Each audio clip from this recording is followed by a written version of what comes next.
સુરત જિલ્લાની અતિ મહત્વપૂર્ણ અંબિકા તાલુકા પંચાયતની પ્રથમ સભા સફળતાપૂર્વક પૂર્ણ થઈ છે। સુરત સિટી પ્રાંત અધિકારીની અધ્યક્ષતામાં યોજાયેલી આ બેઠકમાં નવા પ્રમુખ અને ઉપપ્રમુખની વરણી કરવામાં આવી છે, જેમાં પ્રમુખ તરીકે શિલ્પાબેન આર પટેલ અને ઉપપ્રમુખ તરીકે અનિલ મૈસુરિયા બિનહરીફ ચૂંટાયા છે।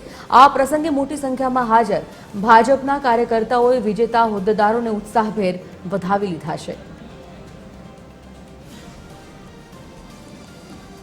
તાલુકાના બધા સંગઠનવાળા અમારા ધારાસભ્યશ્રી અમારા પંચાયતના તાલુકા પંચાયતના જે ચૂંટાયેલા સભ્યોએ બધાએ સહકાર આપ્યો અને બિનહરીફ મને ચૂંટીને આવ્યા, એ બદલ ખૂબ ખૂબ આભાર એમનો। અને જનતાએ બી મને ખૂબ સાથ સહકાર આપ્યો છે, પ્રમુખ બધાએ એ બદલ ખૂબ ખૂબ આભાર।